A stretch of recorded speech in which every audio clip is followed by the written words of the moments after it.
ನಮಸ್ಕಾರ. ಜೀನಿ ನ್ಯೂಸ್ ವೀಕ್ಷಕರಿಗೆ ಸ್ವಾಗತ. ಎಲ್ಲ ವೀಕ್ಷಕರಿಗೆ ನಮಸ್ಕಾರ. ನಾನು ಸಂಧ್ಯಾ. ಮೇಲುಕೋಟೆ ಯೋಗ ನರಸಿಂಹಸ್ವಾಮಿ ದೇವಸ್ಥಾನದಲ್ಲಿ ಕಳ್ಳತನ, ಅರ್ಚಕ ಸಿಬ್ಬಂದಿ ವಿರುದ್ಧ ಪ್ರಕರಣ ದಾಖಲು. ಮಂಡ್ಯದ ಐತಿಹಾಸಿಕ ಹಾಗೂ ಪ್ರಸಿದ್ಧ ಪುಣ್ಯಕ್ಷೇತ್ರವಾದ ಮೇಲುಕೋಟೆಯ ಯೋಗ ನರಸಿಂಹಸ್ವಾಮಿ ದೇವಸ್ಥಾನದಲ್ಲಿ ಭಾರೀ ಕಳ್ಳತನ ನಡೆದಿರುವುದು ಶಂಕೆ ವ್ಯಕ್ತವಾಗಿದೆ.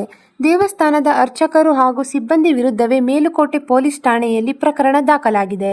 ದೇವಸ್ಥಾನದ ಹುಂಡಿಯಲ್ಲಿದ್ದ ಚಿನ್ನ, ಬೆಳ್ಳಿ ಹಾಗೂ ನಗದು ಕಳ್ಳತನವಾಗಿದೆ ಎಂದು ಆರೋಪಿಸಿ ದೇವಸ್ಥಾನದ ಕಾರ್ಯನಿರ್ವಾಹಕ ಅಧಿಕಾರಿ ಶೀಲಾ ಅವರು ಪೊಲೀಸರಿಗೆ ದೂರು ನೀಡಿರುವರು. ಈ ಹಿಂದೆ ನಡೆದಿದ್ದ ಪ್ರಸಿದ್ಧ ವಜ್ರಾಂಗಿ ಆಭರಣ ಕಳ್ಳತನದ ಬಳಿಕ ಇಷ್ಟೊಂದು ದೊಡ್ಡ ಪ್ರಮಾಣದ ಕಳ್ಳತನದ ಶಂಕೆ ವ್ಯಕ್ತವಾಗಿರುವುದು ಭಕ್ತರಲ್ಲಿ ತೀವ್ರ ಆತಂಕ ಮೂಡಿಸಿರುವುದು ಕಂಡುಬಂದಿದೆ. ದೇವಾಲಯದಲ್ಲಿ ಕಿಡಿಗೇಡಿಗಳು ಪದೇ ಪದೇ ಸಿಸಿ ಕ್ಯಾಮೆರಾಗಳನ್ನು ಕೆಡಿಸುತ್ತಿದ್ದ ಹಿನ್ನೆಲೆಯಲ್ಲಿ ಆಡಳಿತ ಮಂಡಳಿಯು ಅತ್ಯಂತ ಗೌಪ್ಯವಾಗಿ ರಹಸ್ಯ ಸಿಸಿ ಕ್ಯಾಮೆರಾಗಳನ್ನು ಅಳವಡಿಸಲಾಗಿತ್ತು. ಈ ರಹಸ್ಯ ಕ್ಯಾಮೆರಾಗಳನ್ನು ಅಳವಡಿಸಿರುವ ವಿಚಾರ ಕೇವಲ ದೇವಾಲಯದ ಆಡಳಿತ ಸಿಬ್ಬಂದಿಗೆ ಮಾತ್ರ ತಿಳಿದಿತ್ತು. ಸಿಸಿ ಕ್ಯಾಮೆರಾವನ್ನು ಸಹ ಕೆಲ ಕಿಡಿಗೇಡಿಗಳು ಕಾಣದ ಹಾಗೆ ಕೆಡಿಸಿದ್ದಾರೆ ಎಂದೇ ಹೇಳಲಾಗುತ್ತಿದೆ.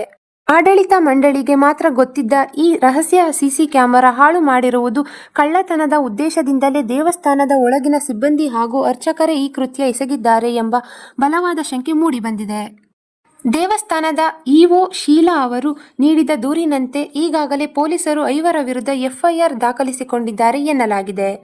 ಪಾರುಪತ್ಯಗಾರ ಶ್ರೀಧರ್, ಅರ್ಚಕ ನಾರಾಯಣ ಭಟ್ಟ, ಪರಿಚಾರಕ ತಿರುವೆಂಗಡಾಚಾರ್, ಕಾವಲುಗಾರರಾದ ಗಂಗಾಧರ್ ಮತ್ತು ಬಸವರಾಜ್ ಇವರುಗಳ ವಿರುದ್ಧ ಪ್ರಕರಣ ದಾಖಲಿಸಿಕೊಳ್ಳಲಾಗಿದೆ ಎಂದು ತಿಳಿದುಬಂದಿದೆ. ಜನವರಿ 12ರಂದು ಈ ಕೃತ್ಯ ನಡೆದ ಬೆನ್ನಲ್ಲೇ ದೇವಸ್ಥಾನದ ಇಒ ಶೀಲಾ ಅವರು ಸಂಬಂಧಪಟ್ಟ ಸಿಬ್ಬಂದಿಗೆ ನೋಟಿಸ್ ಜಾರಿ ಮಾಡಿ ವಿವರಣೆ ಕೇಳಿದ್ದರು. ಆದರೆ ನೋಟಿಸ್ಗೆ ಯಾವುದೇ ಸರಿಯಾದ ಉತ್ತರ ಸಿಗದ ಹಿನ್ನೆಲೆಯಲ್ಲಿ ಇಒ ಅವರು ತಡವಾಗಿ ಮೇಲುಕೋಟೆ ಪೊಲೀಸರಿಗೆ ಅಧಿಕೃತ ದೂರು ನೀಡಿರುವರು ಎನ್ನಲಾಗಿದೆ. ಮೇಲುಕೋಟೆ ಪೊಲೀಸ್ ಠಾಣೆಯಲ್ಲಿ ಪ್ರಕರಣ ದಾಖಲಾಗಿದ್ದು ಪೊಲೀಸರು ತನಿಖೆಯನ್ನು ತೀವ್ರಗೊಳಿಸಿದ್ದಾರೆ. ಈ ಕೃತ್ಯದ ಹಿಂದೆ ಯಾರ ಷಡ್ಯಂತರವಿದೆಯೋ ಆ ಭಗವಂತನಿಗೆ ಗೊತ್ತು. ಈ ದಿನದ ನಿರಂತರ ಸುದ್ದಿಗಳಿಗಾಗಿ ವೀಕ್ಷಿಸುತ್ತಿರಿ ಜೀನಿ ನ್ಯೂಸ್. ನಮಸ್ಕಾರ.